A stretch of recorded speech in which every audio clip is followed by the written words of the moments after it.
And now, Death Valley Days.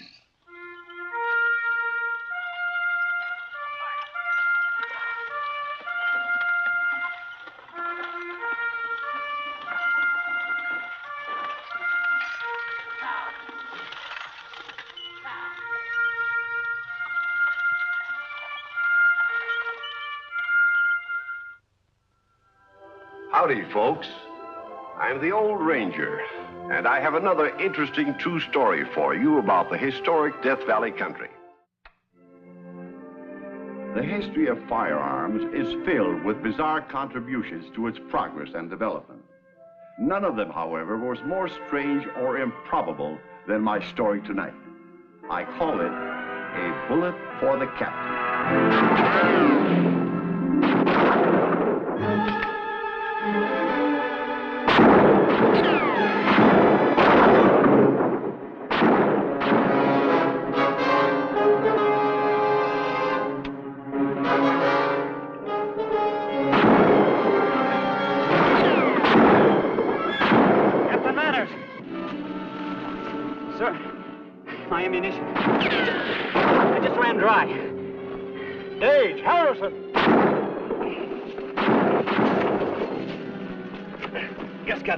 Sergeant, how many rounds do you have left?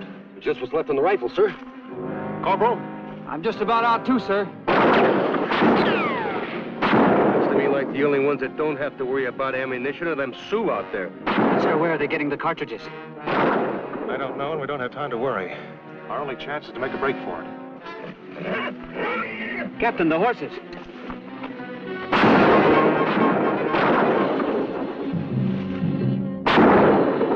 Ducks if we try to ride out together. We better separate. Each man for himself, pick your own directions. Lieutenant? Sir? I promised your father I'd keep an eye on you. If you want to ride with me... Like you said, we'd just be sitting ducks. I'll take my chances like the rest of you, Captain. Good luck. Thank you, sir.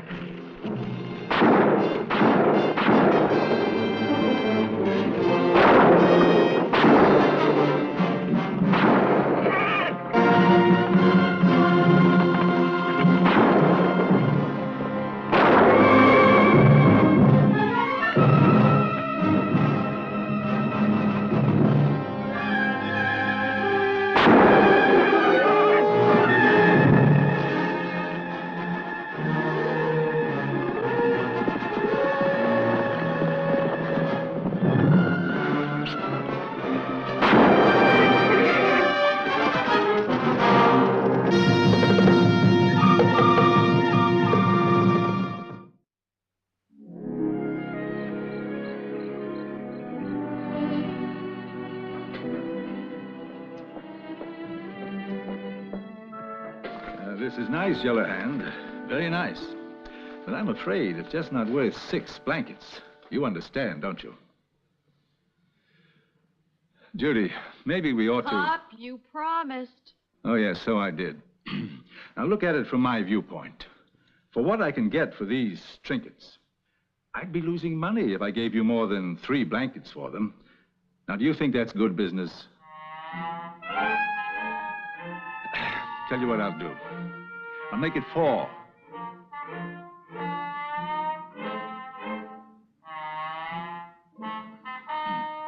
$5.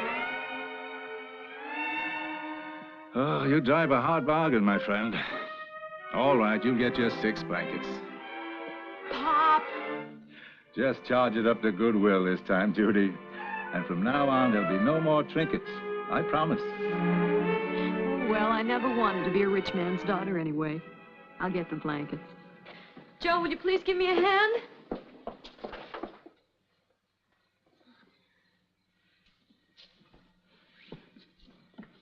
Thank you, Joe.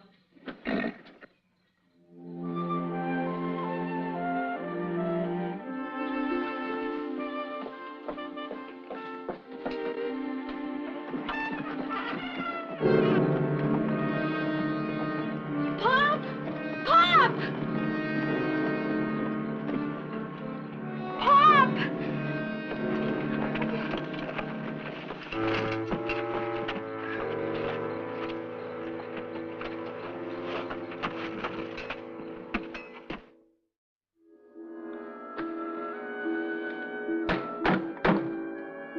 Judy!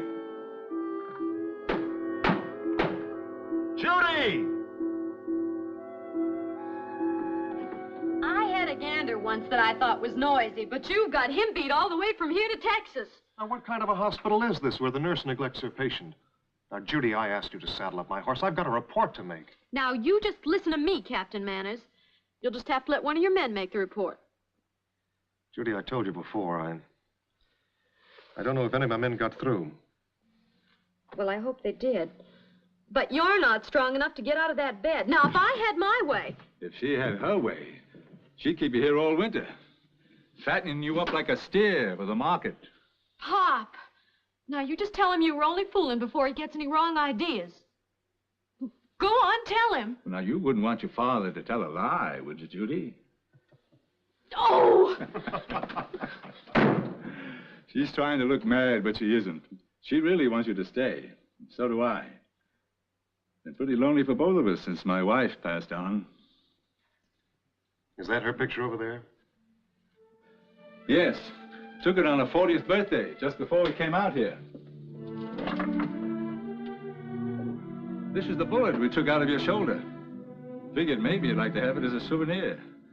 No, thanks. But I appreciate the thought. Since Stella's death, this picture and the book have been a great comfort to me. She was a handsome woman. Had a great knack for making friends. It was her got the Indians coming in to trade with us. I meant to speak to you about the Indians, Mr. Pearson. They might make good customers, but they're still Indians. Well, we've been here going on 5 years now and haven't had any trouble. Well, I can't argue with you. You're still alive. But you're the only white man I know who gets along with them. Well, maybe I'm the only white man you know who feels it's good business to get along with them. Guess you've got a point there, too.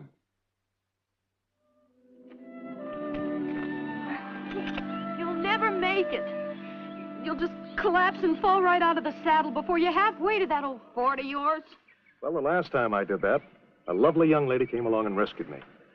Maybe I'll be lucky again. Oh, can't you ever be serious? Pop, you talk to him. Man has a job to do, he has to do it. But he'll be coming back soon, unless...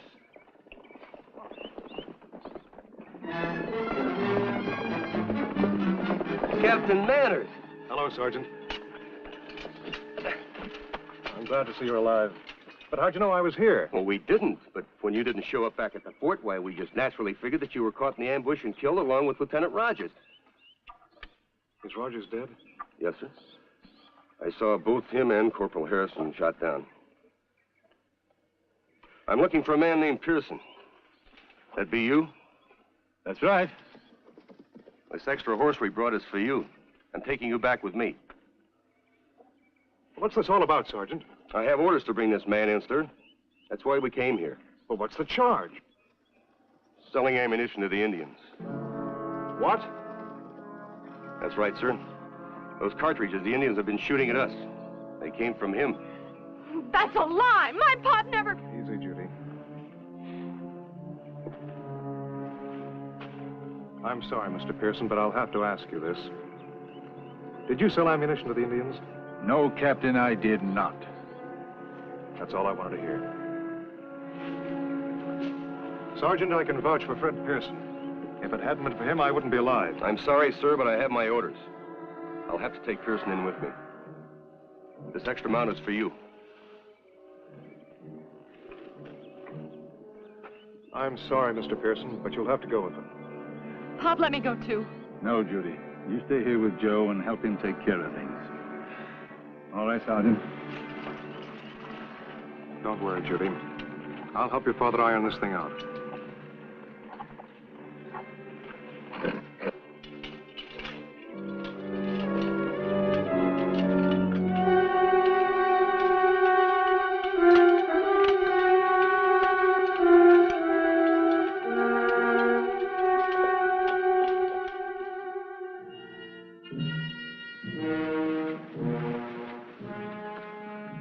I tell you, Major, I spent 4 days with Fred Pearson and his daughter. They nursed me, they fed me, they fished a bullet out of my shoulder. I tell you, sir, you get to know something about people when you're that close to them. Fred Pearson is not the kind of man to sell out the United States Army by trading ammunition to the Indians. I can understand your concern, Owen. But first, let's look at the facts. Now, ever since the Army issued its new 50 caliber rifles, we've been faced with a shortage of ammunition. That is fact number one. Yes, sir, but... Now, just a minute, Captain. Let me finish. Now, despite the ban which the government passed prohibiting the sale of cartridges to the Indians, our patrols have been outshot 10, 15, even 20 to 1. That's fact number two. I know that, sir, but what's that got to do with Fred Pearson? I'm coming to that. Pearson is an admitted Indian sympathizer. He's been known to sell them goods on credit, and that isn't all. 3 months ago, the Army declared martial law and commandeered all the 50 caliber ammunition in this area. Fred Pearson turned in 6 cases to our Ordnance Department. This paper I'm holding in my hand is a bill of lading from an Eastern manufacturer. It shows that Pearson was shipped 20 cases.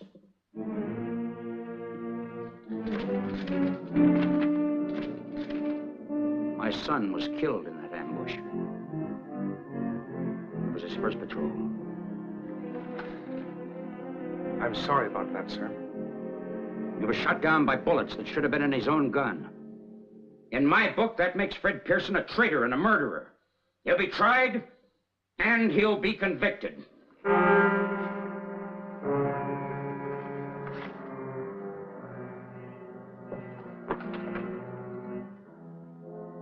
Major, I ask permission to act as Fred Pearson's defense counsel at his trial.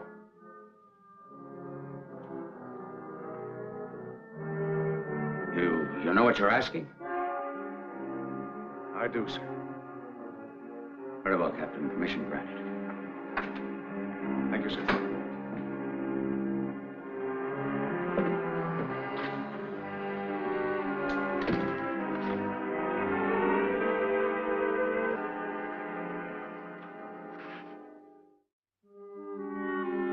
But none of my shipments ever come through intact, Captain. And with something as scarce as 50 caliber ammunition, well, it's a wonder any of the cases got through at all. But the ammunition the Indians are using, don't you have any idea where they're getting it? I really wish I could help you. Help me? Mr. Pearson, you're standing trial on a charge of treason. It's your life that's at stake. I'll be defending you in the courtroom, but I've got to prove something beside the fact that you're kind to children and animals. I'm sure you'll do your best, Captain. Yes. Guard! The defendant will rise. Fred Pearson, you have been found guilty of giving aid to the enemies of the government of the United States of America. You are hereby sentenced to be led before a firing squad and shot at sunset, September the 8th, 1867. Look, Bob. Cold chicken? Cake? Bob. Oh, now. I haven't seen you cry since you were 6 years old. Remember when that little pony, Bill, I think his name was, got the colic and acted like he was about to die? The next day, he was ready to run all the way to China and back. But, Bob, this isn't something you just get over like the colic. Friday, they're going to take you out and... Oh, Owen, isn't there anything you can do? It's not his fault. Oh, Captain, I wonder if you'll get me that picture of my wife I showed you and my Bible. I'll get them for you, Bob. I'll go with her. We'll be back before they...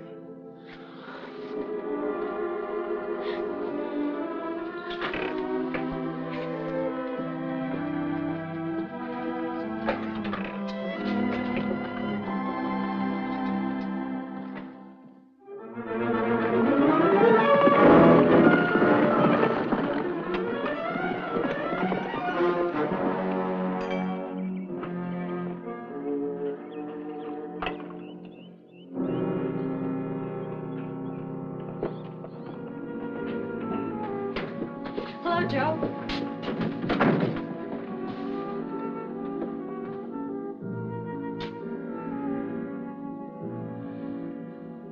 Father died 4 years ago. Ever since then, it's just been Pop and me.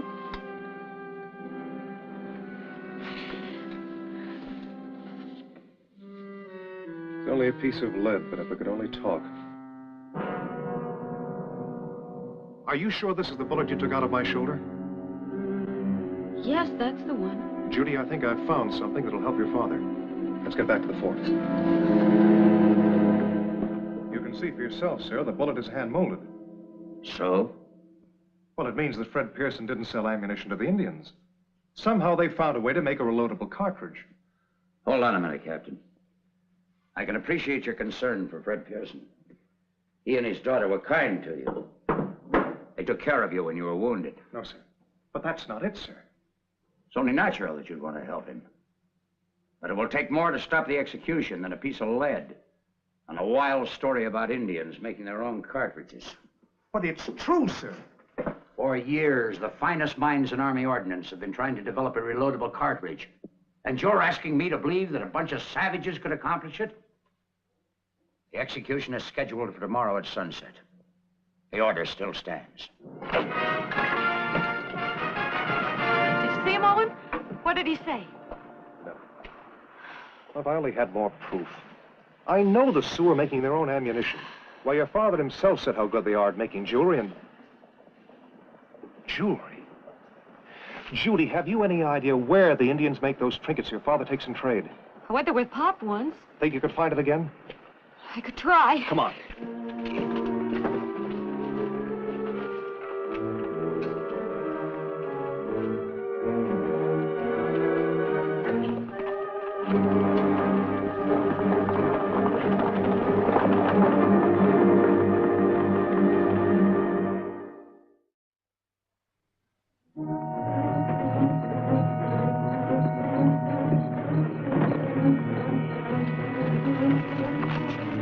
Not much farther now. You can see the cave from around that rock. I better leave the horses here.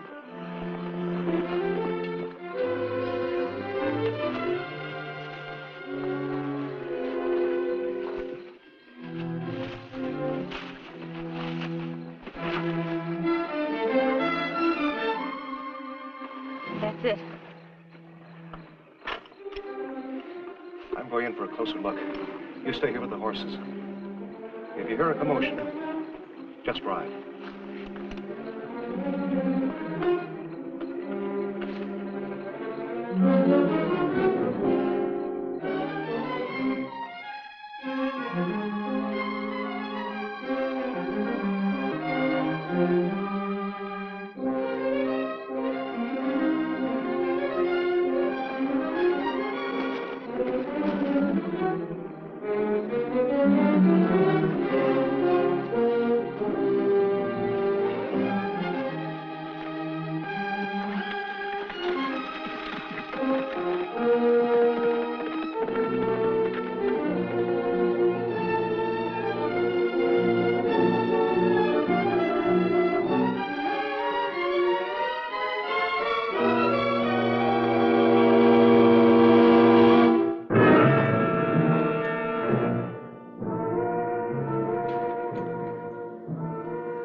we've come more than halfway. We can take it easier now. We'll get back there in plenty of time. Quick, over there!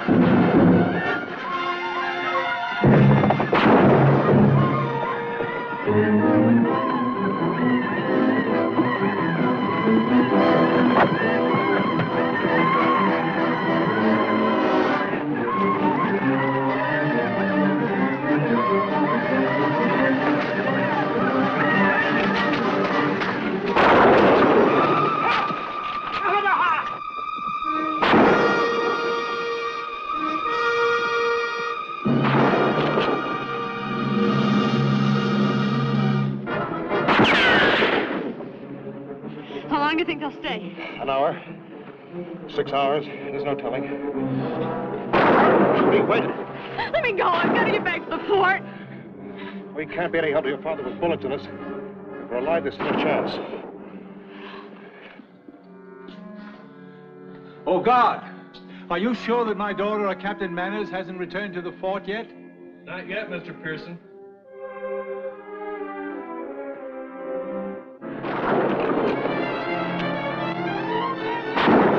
That was my last cartridge. Well, here's where we find out whether these really work.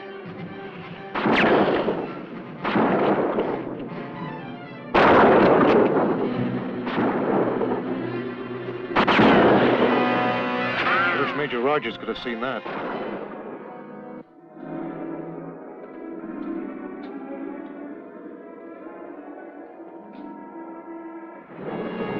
These are the last 3, Judy.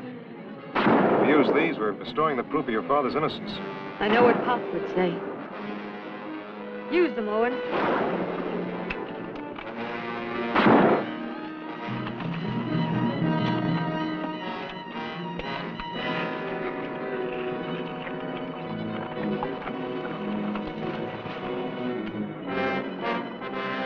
They're leaving!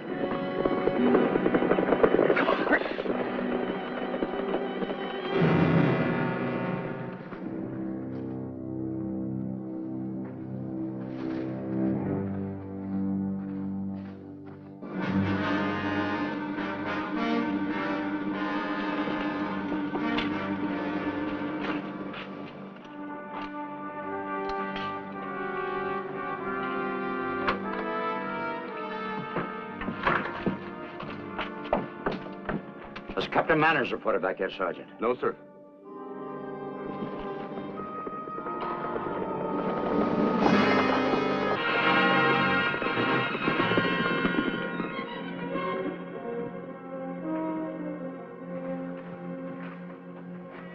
Oh, Bob. You wanted proof, Major. Here it is. This cartridge was made by the Indians? It is. They punch a hole in the empty shell, cram in a percussion cap, add a small rock so the hammer will explode it. The explosive charge is ordinary musket powder. The bullet, hand-molded. You've tested it? I have, sir, under actual combat conditions, and I'm happy to report it performed with complete satisfaction.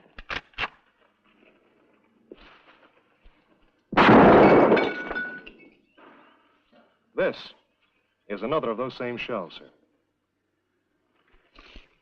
But for your persistence in this matter, Captain, I would have executed an innocent man.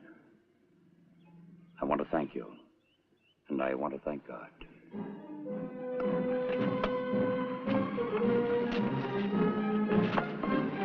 Detail! Sergeant. Thank you, Captain. I'm glad we were in time, sir. The story of how the Sioux beat the United States Army to the theory of the outside primer and easily reloadable cartridge is evidence of the ingenuity and resourcefulness of that amazing race, the American Indian.